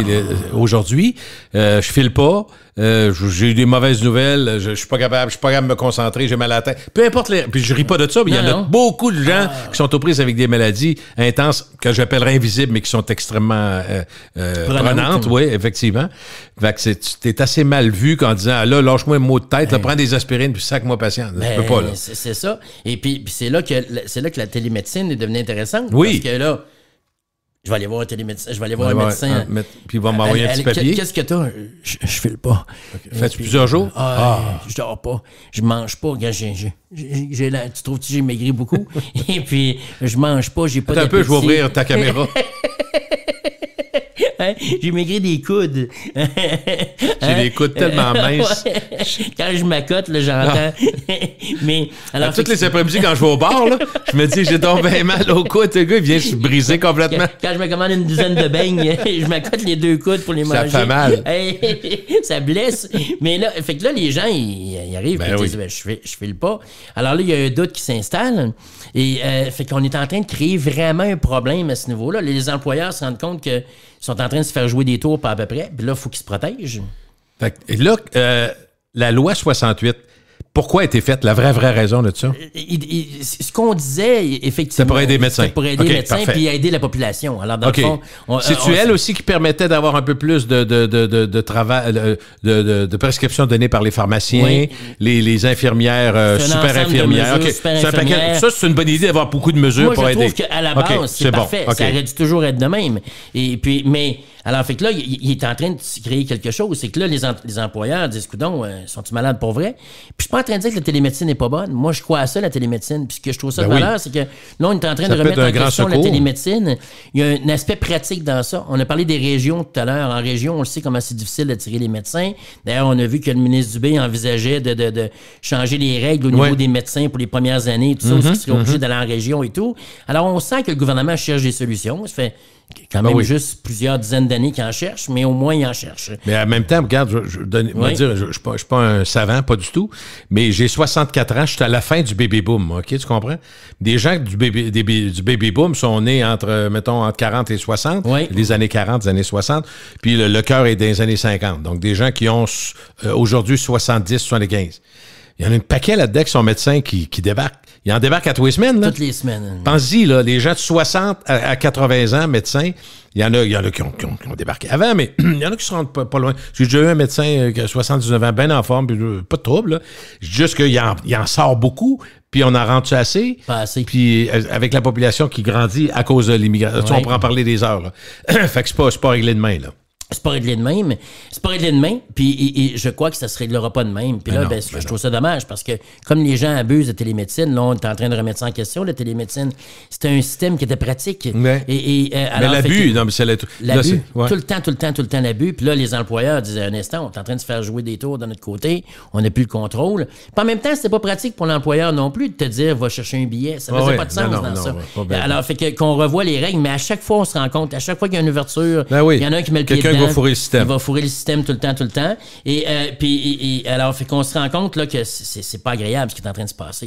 Est-ce que ça se fait ailleurs? Est-ce que, mettons... En France. Okay. En France, Gilles, un arrêt maladie prescrit en ligne est limité à 3 jours. Alors, on parlait de 3 jours. Tu vois, eux autres, c'est limité à 3 jours. Si le médecin n'est pas le médecin traitant. C'est-à-dire que si je rencontre quelqu'un en ligne qui n'est pas mon... Toi, t'as Dr. Blouin tout le temps, mais là, c'est... Docteur Parent. Oui, Docteur Parent s'occupe de moi. C'est la première fois qu'il me rencontre. On se rencontre en ligne. Je lui dis, Docteur Parent, il m'est arrivé telle chose et tout ça. 3 jours maximum qu'on va te permettre d'avoir un billet. Sinon, il faut que tu ailles voir ton médecin traitant. Alors, mais c'est un enjeu au Québec. Si on amenait ça, combien de Québécois sont en attente d'un médecin de famille actuellement? Moi, j'en ai pas. Il y en a un paquet qui n'en ont pas. Alors, fait que c'est qui ton médecin traitant? Moi, j'en ai un qui est parti à la retraite, puis les 1200 patients qu'il y a, c'est bonsoir. Arrangez-vous. C'est ça. Fait que ça va être long avant que tu sois... Allez au privé, Batins. Je fais un examen annuel, mon examen médical annuel. Allez au privé. C'est sûr. Puis, tu vois, on est en train de remettre ça en question. Et tant qu'à moi, si on met la hache dans le privé, on est ah non, mais là, il va y avoir un exode. On est foutu, ça. Non, c'est assez, là. Et puis pour tout le monde, on est tous. Arrête d'être hypocrite. D'abord, les opérations cataracte, les hanches, c'est fait dans le privé à 75 %. Depuis toujours. Mais voyons. Et puis, c'est comme ça. Puis s'il y a des gens qui sont assez écœurés pour dire, je vais prendre mon argent puis je vais aller me faire opérer dans le privé. Arrête de parler de médecine, j'ai mal au bras. C'est à cause du coude. C'est mon coude. À côté. Ça commence avec le coude. Alors, fait que il y a vraiment des changements à ce niveau-là. Puis, écoute, les employeurs doivent s'en protéger. Puis on vient toujours avec les mêmes choses. Il va être obligé de faire des checks aléatoires, dans le fond. C'est ça va créer un climat de méfiance. De méfiance, oui. C'est pas le fun. L'employé va être frustré puis il va dire, coudonc, tu me fais pas confiance. L'employeur va avoir l'impression qu'il se fait voler. Et c'est pas un sentiment agréable pour personne. On suggère une réglementation plus stricte quand même, au moins d'adresser la situation. Des contrôles aléatoires, puis ça, c'est plate, parce que ça veut dire que ça se peut que tu sois watché. Mais si tu donnes pas l'impression qu'il peut y avoir des contrôles aléatoires, il y a des gens qui vont se permettre. Et puis, bien sûr, éduquer les employés. Oui, leur expliquer comme il faut. On va parler d'Amazon. Amazon qui est très, très gros, immense. Puis on voit la multiplication je dirais, des spécialités des entreprises qui en ont pas. Mais tu sais, je regardais cette année en Europe, la plupart des clubs professionnels sont propriétés de Apple. Apple, fait que Amazon est là-dedans. Amazon, là, ils vont vendre des autos. Ils ont commencé les matchs de hockey sur Prime qu'on voit. Là, au Canada en plus, lundi soir, le Monday Night Hockey. On verra. Puis l'année prochaine, ça négocie les droits TVA, pas TSN, mais... RDS, Rogers, toute la gang. Sportsnet. J'ai hâte de voir ce que ça va donner. Luc Dupont... Luc a prédit, lui, que TVA ne sera plus là, TVA Sport. Ils ont tellement mangé d'argent. Là. Mais RDS en mange autant. Aujourd'hui, oui. Ils en ont fait de l'argent, mais c'est... Ils n'en font plus avec ça non plus. Alors, qu'est-ce que les diffuseurs vont faire? En même temps, les diffuseurs doivent avoir du contenu. Puis on s'entendra, le soccer, moi, j'aime ça, mais les codes d'écoute sont pas là. La ligne de hockey féminine, j'aime ça, mais les codes d'écoute sont pas là encore. Quand je jase avec des amis qui aiment le hockey, mettons, qui ont fait des poules de hockey pour le jeu, puis la patente, je leur dis, écoutez-vous les matchs, pas le temps. Il y a mieux écouter, mettons, Yellowstone, d'autres choses. Qu'est-ce que vous faites? Ils vont voir le match en accéléré. Les reprises, 4 minutes 50, j'ai vu tous les buts, bing bang, OK, bye. Je vois sur NHL Center Ice. T'as tous les résultats. T'as les vidéos des buts qui ont été comptés. Gilles, moi, ça... 5 minutes, c'est assez, ça me convient. C'est moi aussi, en masse. Moi, souvent, c'est ça. Masse. Moi, j'aime bien les Stars, fait que je regarde ça de temps en temps. Mais, regarde, et puis j'en manque en masse. Oui, puis le Canadien, s'il gagnait 9-1 tout le temps, ce serait correct, mais ils perdent plus souvent 9-1 qu'ils gagnent 9-1, alors que c'est moins le fun. Amazon s'embarque dans le marché de l'automobile. Puis sky's the limit pour eux autres. D'abord, totalement. Ils ont tellement d'argent en bourse, là, puis en même temps, c'est de utiliser juste les membres Prime. Oui. Juste les membres qu'ils ont, offrir en premier à eux autres avec des avantages. La télé, c'est la même affaire. C'est que tu prends ça, je te donne ça. Fait que du give and take là-dedans. Fait qu'il fidélise. C'est incroyable. L'offre est parfaite. Puis, tu sais, on se souvient, Jeff Bezos, au début, ce qu'il a créé, c'est je veux que tu puisses acheter n'importe quoi de n'importe où puis le recevoir à l'endroit où tu veux. C'est ça. C'était ça. Puis, dans le fond, c'est devenu le plus grand magasin du monde. Et si je suis concessionnaire automobile aujourd'hui, j'écoute ça, je suis stressé. Oui. Parce qu'Amazon, ils ont l'habitude de bien faire les choses. C'est ça. Puis, il y a une raison et on va se rendre compte que il y a une génération qui n'aimera pas ça. Moi, je vais vouloir aller voir l'auto, je vais vouloir jouer dedans, ouvrir la porte. J'ai magasiné en ligne, j'aime ça aller voir les options, construire mon auto, tout ça. Mais moi aussi, j'aime ça aller là. Par contre, si tu veux avoir beaucoup de détails, souvent, le vendeur ne connaît pas ça plus que toi. Non. Puis tes fils, acheter en ligne, ça leur dérangera pas d'acheter une voiture en ligne. Avec toi. Mes enfants non plus. Alors, Amazon a attendu le bon temps. Ils commencent avec Hyundai, qui est un fabricant qui est agressif, qui a une gamme de voitures qui touche assez de monde. Mais as-tu dit pourquoi ils faisaient ça? As-tu donné la raison principale? C'est de grandir leur marché encore, bien entendu, c'est de grandir le marché, mais ce qu'ils veulent, c'est encore une fois, ça va dans leur... Amazon veut que tu aies une place à acheter tout le temps. Tu vas acheter des meubles, tu vas sur Amazon, tu vas acheter des vêtements, tu vas sur Amazon, tu vas acheter de la nourriture, tu vas sur Amazon. Ils veulent être le one-stop shop pour à peu près tout le monde. Alors ça, c'est l'idée annoncée. Ils commencent avec Hyundai, ils vont voir ce que ça va être, et ça répond vraiment à quelque chose d'intéressant. C'est que si tu me permets, là, d'abord, ils se rendent compte que le client aime pas la façon de magasiner les automobiles. Tu parlais des options. Il y a tellement d'options aujourd'hui que ça devient maintenant pour les gens. Ils aiment souvent plus les regarder en ligne, comme tu le dis, et après ça, aller chez le concessionnaire. Puis là, il apprend chez le concessionnaire que c'est comme les postes de télé. C'est je vais avoir ça, mais si tu veux avoir ça, il faut que tu aies telle option. Et ça frustre les acheteurs à ce niveau-là. Alors, Amazon, ce qu'ils vont faire, c'est qu'ils vont encadrer l'offre. Ils vont avoir des modèles, ils vont avoir des groupes. Tu vas acheter certaines choses, ça va être facile. Il n'y a pas de négociation. C'est ça que ça coûte. Ça coûte ça. Puis les gens sont habitués au processus. Carvana aux États-Unis qui a des tours. Tu parlais de Dallas, il y en a. C'est des tours de vente automobile. Il y a vraiment, c'est vraiment des machines distributrices de voitures. Tu peux acheter ta voiture. Tu dis, moi, j'ai tel modèle de voiture. Et puis là, tu vas aller là. Puis ils vont dire, on te donne 16 800 pour ta voiture. Ils t'envoient une remorque Carvana. Et vraiment, Carvana, ils sont belles. Et ils vont faire ton chèque de 16 800. Ils remplissent ses papiers. Puis ils partent. OK, bye. Tu n'as même pas besoin d'aller la faire évaluer, puis ils te donnent ta valeur en ligne. Alors, puis tu peux l'acheter comme ça. Alors, Amazon va faire ça. Okay. Amazon va contrôler ça. Le client va choisir un modèle, il va avoir un prix fixe, il n'y aura pas de négociation, il peut faire évaluer son véhicule actuel et puis pour un échange, parce qu'Amazon va faire ça aussi. Ça va prendre des bonnes boîtes à mal pour rentrer les chars dedans. Tu vois, Post Canada va peut-être finalement ils vont peut-être mériter leur augmentation ou l'avoir avec ça, mais les options de financement vont être disponibles. Tu as maintenant les signatures en ligne que tu peux faire au niveau du financement. Tout est bien aligné là, pour qu'une chose comme celle-là fonctionne. Mais ça va toucher les concessionnaires actuels. Inévitablement, ils vont perdre des ventes. De manière majeure, Gilles. Ils n'ont pas supporté les locaux. Non, c'est sûr. Les fabricants, dans les dernières années, ont abusé des détaillants en leur demandant de construire des immenses bâtisses. Avec quasiment avec de l'or. Quand c'est pas un snack, quand c'est pas un restaurant, un café, puis c'est ça, là. C'est hallucinant. Puis le marché s'est bien porté, mais actuellement, tu remarqueras que de plus en plus, on a des voitures, venez-vous-en, on a des voitures, les taux d'intérêt ont baissé considérablement. On est agressif, là. Il y a du 0%, on est agressif, on va vous donner plus pour votre voiture, deuxième, troisième, quatrième chance au crédit. Alors, fait que il va y avoir un impact majeur. Ça va être quasiment de repenser leur modèle d'affaires. Ils n'auront pas le choix. Traditionnel, ils n'auront pas le choix. Et ils n'auront pas le choix d'y aller dessus aussi. Les marchands, les fabricants vont vouloir être dessus. Les détaillants vont vouloir leur part du gâteau. Donc, les concessionnaires vont devoir revoir leur modèle d'affaires, améliorer leur site web, parce que les sites web actuellement des fabricants automobiles ne sont pas magnifiques, ne sont pas fantastiques à ce niveau-là.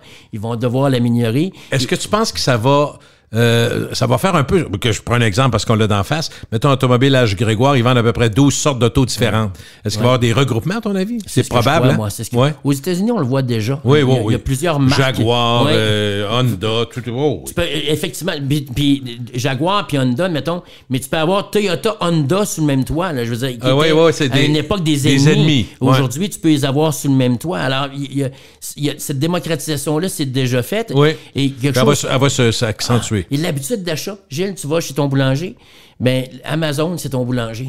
Il y a des gens qui vont sur Amazon tous les jours, ils vont même pas chercher des nouvelles, il y a un réflexe qui vont là. Alors, ça va être facile pour l'acheteur régulier de dire...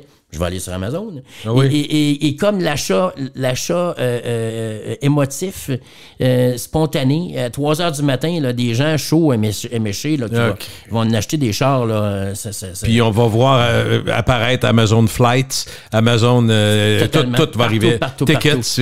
Ticketmaster, ils ne sont pas tout seuls. Amazon va embarquer là-dedans aussi. Et il y a même des gens qui prétendent qu'on va vendre la maison préfab éventuellement.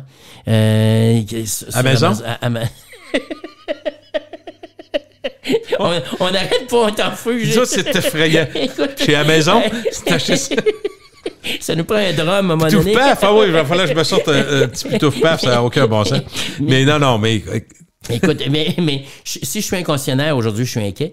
Si je suis vendeur automobile, je suis inquiet de comment ça va se faire aussi à ce niveau-là. Puis les concessionnaires vont se reprendre parce que la mécanique devra se faire chez les concessionnaires. Ils vont être capables de tirer. Ça va les écœurer si tu arrives avec du monde qui a acheté ailleurs. C'est ça, je comprends. C'est ça. Ils vont avoir leur actuellement, si tu achètes ton véhicule à Montréal, tu viens le faire entretenir à Québec, le concessionnaire se paye pareil parce qu'il y a des frais de garantie et autres, mais ça va créer un impact. Mais pensez que les gens vont acheter une voiture parce qu'ils offrent un café cappuccino là-bas, puis à un moment donné, regarde, keep it simple. C'est peut-être ça la leçon de ça? 80%, ça va être simple. Et les femmes n'aiment pas magasiner les automobiles. Les statistiques sont encore là. Même si on a adouci le processus, ils n'aiment pas ça. Et donc, ça va être facile. Les gens, les consommateurs trouvent qu'il y a trop d'options. Trop compliqué. Il y a trop de niveaux de finition. C'est compliqué. La négociation, c'est quelque chose qu'ils n'aiment pas. Alors, fait que les sites web qui sont pas conviviales. Alors, fait que eux autres, il y a une simplification de la logistique. Leur site Internet fonctionne bien. Les gens sont habitués à la plateforme. Et c'est pour ça que je reviens sur ton boulanger. Tu as une habitude d'achat. Acheter sur Amazon, c'est facile. Ouais. Et je reviens... Le pas qu'ils essaient de nous faire faire, c'est de passer de quelque chose, mettons, qui est, exemple, un meuble qui va coûter 700-800$ à quelque chose qui vaut 30-40 000. Totalement. C'est la grosseur de l'achat, peut-être. C'est là qu'ils essaient... C'est ça. Le montant. C'est là qui était, peut-être, qui explique qu'il n'était pas encore là-dedans, peut-être. Mais le plus gros achat, c'est les couples. 80% des couples sont faits sur Internet maintenant, sur des plateformes. Ta comparaison est bonne, oui. Puis il y a des gens qui n'aimeront peut-être pas que je dise un achat, là, mais c'est une décision qui a un impact dans ta vie majeur. Alors, une fois que je peux rencontrer ma conjointe en ligne et puis que je peux m'acheter mes voyages en ligne, puis mes vêtements, puis mes voitures, mes souliers, puis ça marche... Le fabricant, là, il n'est pas moins bon parce qu'il est vendu sur Amazon. Il y a des gens qui vont dire ça fait du sens. Il y en a qui vont le faire. Puis n'oublie pas que pendant la pandémie, il y en a qui l'ont fait. On l'a arrêté, mais il y a des gens qui l'ont fait. Il y a des gens qui ont acheté voitures, maisons, chalets et bateaux pendant la pandémie. Alors, c'est pour Amazon, le timing ne pourrait pas être meilleur que ça. Alors, écoute, j'ai hâte de voir comment ça va se passer. Ça va être intéressant. Ça va marquer définitivement l'imaginaire. Ça va changer le commerce de détail pour moi. Pour toujours. OK. Parlons de l'intelligence artificielle. Oui. Ça va bien? On a des bons sujets, j'aime beaucoup. Mais, la question, ce sera, on est rendu où? On en a parlé beaucoup ensemble. On est rendu où en date du début 2025, mettons? Gilles, j'ai des bonnes nouvelles. Ah ouais, donc. J'ai des choses qui me plaisent. Le commerce de détail et les services, là, ils s'en servent de plus en plus. Et on se rend compte qu'entre 50 et 60% des organisations mondiales utilisent l'IA actuellement, l'intelligence artificielle, pour leurs opérations. Ici au Canada, puis c'est là que ça devient intéressant parce que mon interrogation, moi, c'est de savoir comment on se place versus les États-Unis, entre autres, et actuellement. Ben, tu vas être satisfait de savoir qu'au Canada, il y a une augmentation notable. En 2023, on estime que 37 des entreprises canadiennes de plus de 1000 employés utiliseraient l'IA dans leurs opérations. OK, ça a monté pas mal depuis un an. C'est majeur. Oui, c'est le fun. Oui. Et puis, mais c'est nécessaire. C'est nécessaire. Et là, ce que ça va t'impressionner, c'est qu'une étude récente révèle que 76 des organisations ont adopté l'IA générative. C'est du monde. 76, c'est 3 sur 4. Et puis que et ce qui est intéressant, le Québec, et soyons fiers, ça dépasse la moyenne nationale qui est à 63 OK. Le Québec est à 76 C'est une affaire de gars ou de filles, ça? C'est une affaire de gars. OK, plus de gars. Pour l'instant. OK. C'est considéré par plusieurs encore comme étant une bébelle. OK. Et en passant, là, on est à 61 au niveau canadien. Et les États-Unis, on parle de 65 Donc, on est dans la course actuellement. On est en course. On est capable de se battre. Et écoute, si j'avais de quoi à dire, là, faut que si tu as le goût de parler, vas-y. Si les gens n'ont pas embarqué encore, ils commencent à se faire tard. Et le retard... OK, il faut que je te pose la question de néophyte. La vraie question que bien des gens doivent avoir en tête. Moi, de temps en temps, ça me marque. Mettons, voulez-vous demander à IA de faire la même recherche, voir sur Google, sur Facebook, un peu partout. Mais de la réalité, mettons, moi, je me dis aujourd'hui, OK, je veux m'y mettre un peu. Puis je veux partir avec le kit de base, mettons, on se comprend, là. Est-ce que ChatGPT, c'est encore une bonne idée? C'est encore la norme. OK, parce que les autres, ils ont dû s'améliorer. D'autres arrivent, mais les autres, donc ChatGPT, puis ça me coûte tant par mois? Comment ça marche? Ça coûte à peu près 38$ par mois. Pour la totale, c'est à peu près 38$ par mois. Y a-tu moyen de le vérifier, de l'essayer sans payer au départ? Oui, t'as une version gratuite. Sauf pour 7 jours, genre? Non? Tu as à peu près un mois. Mais tu peux toujours utiliser la version gratuite. Excuse-moi, elle est toujours disponible. Mais beaucoup plus limitée. Mais tu es en ligne. Tu es limité des modèles que tu peux avoir, puis tu es en ligne. Ça veut dire que des fois, tu peux arriver, ChatGPT, puis ChatGPT va dire, Gilles, on est occupé. Okay. Alors, tu reviendras plus tard. Non, mais quand tu veux juste tâter la patente, c'est peut-être pas pire, ça? Oui, absolument. Mais à 38$ par mois, tu peux canceller quand tu veux. C'est pas un test qui est dispendieux. Puis toi, tu disais que ça améliore ta productivité. Ça fait une couple d'années? Ça fait 2 ans que j'utilise maintenant. Et puis, ChatGPT est arrivé en 2022. Alors, fait que tu vois, je suis arrivé... Pas 1000 ans, c'est ça. T'étais allé au début, OK. Et actuellement, je suis en train de travailler là, pour à peu près automatiser mon entreprise au complet. Et avec l'intelligence artificielle.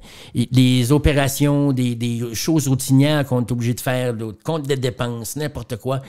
C'est rendu impressionnant. Gilles, tu peux prendre ton téléphone, tu photographies une facture, et puis ChatGPT va te décliner au complet, il va dire c'est ça, tu l'as acheté à telle place. Il va te le mettre en fichier Excel, si tu veux l'avoir en fichier Excel pour ton compte de dépenses, tel montant pour les taxes, ci, puis ça. On est-tu rendu avec la reconnaissance? Mettons, je mets une photo d'un film, puis je me dis, c'est qui cette actrice-là? Oui. Il va être capable de le faire. Ça, je me disais, ça peut être pratique. Des fois, on dit, c'était qui donc, qui jouait là-dedans? Puis là, tu vas chercher la photo du film. Puis là, bang, il te sort là. Puis même Google le fait bien aussi en passant. Ou les vêtements, je me disais, tu regardes une série que tu dis, son manteau, j'aimerais ça l'avoir. J'imagine éventuellement, on va être capable de snapper le manteau, puis il va dire, il est acheté chez Zara, mettons. Je te confirme que ça marche. Et Google là-dessus est fort. J'ai une demande spéciale. Dis-le pas à ma blonde. S'il vous plaît, dis-le pas à ma blonde. Alors, le prochain segment. On va être en mode privé? On va le faire en braille. Hein? Non, je comprends. Donc, ça existe. Ça existe. Et des fois, je regarde un film, là, puis des banalités, mais tu parlais d'un manteau. Une paire de lunettes, là, puis là, je dis, c'est quoi cette marque-là? Et, tu le demandes? Oui, et je prends la photo, et Google, directement sur Google, maintenant, tu payes sur le bouton sur ton téléphone, là, je sais même pas comment l'appeler, le bouton, mais dans le bas, en maintenant en position, et là, il t'offre d'aller cadrer ce que tu veux. L'image, et puis là, il va te dire, OK, ça, c'est telle affaire. Tu peux choisir shopping. Là, il va t'offrir où est-ce qu'il y a des offres où tu peux acheter cette chose-là. Alors, fait que tel modèle... on n'a rien vu, donc? On n'a rien vu. Alors, admettons que c'est Persol, c'est tel modèle. Tu peux le trouver à 489 et souvent, qu'est-ce qui arrive en premier, malheureusement? C'est Amazon. Et c'est là que ça devient difficile pour les détaillants. On parlait d'automobile tantôt et tout. C'est fort. Alors, l'intelligence artificielle, elle est omniprésente partout actuellement. IBM avec Watson a une croissance extraordinaire actuellement, mais ChatGPT est à peu près au centre de toutes les applications que tu vois au niveau de l'intelligence artificielle. Je peux te dire que quand tu utilises, mettons, Canva va t'offrir la version intelligence artificielle, ça va passer par ChatGPT, c'est là. Donc, faut investir dans l'information. Il faut permettre à son personnel d'apprendre à jouer avec ça. Il faut rassurer son personnel. Parce que si je disais à mon personnel, ça peut être épeurant, tu vas faire ça, mais ce que tu vas faire comme travail va te mettre dehors tantôt. Il y a une crainte actuellement. il y a des employés actuellement qui ont peur d'utiliser l'intelligence artificielle parce qu'ils ont peur que si on l'utilise effectivement, on va, ça va être notre remplacement. Mais le patron dit, si on ne le prend pas, la business au complet va fermer. Va fermer. Puis là, ce qui me dérange, c'est que tu as certains syndicats qui négocient actuellement pour qu'on retarde l'arrivée de l'intelligence artificielle dans certaines organisations. Parce que ça bien que ça va rationaliser. Totalement. C'est sûr. Mais j'ai l'impression à un moment donné, je te parlais de chiffres qu'on disait, on s'attend à 80 millions de postes perdus sur la planète, mais qu'il y a un autre 60 millions qui va être créé, mais il va y avoir un déficit. Je crois que ça va être pire que ça. Quand je disais tantôt 2025, ça va être un shit show, ça va être excitant en tout cas. Mais ça va être rempli de rebondissements et j'ai l'impression qu'on n'a pas vu là jusqu'où on va aller au niveau de l'intelligence artificielle. Et quand on parle de Trump avec Musk aux États-Unis qui veulent réduire la taille de l'État... Il va y avoir des mises à pied, là. Il faut s'attendre à ça. Oui, puis l'intelligence artificielle va prendre sa place dans ça. Et c'est là qu'on va devoir éventuellement copier des choses. Il faut que les gens embarquent et c'est là pour rester. Vraiment, c'est là pour rester. C'est pas compliqué encore à utiliser, mais si t'as pris du recul, t'es dans le trouble et puis il faut avancer. On avance. Écoute, on avance en tabarouette. Écoute, Simon, merci. Bonne année. Merci à tout le monde. Simon Saint-Hilaire. Ton site, c'est quoi? RogerSaintHilaire.com et puis bien hâte de vous voir. Salut. Salut Gilles.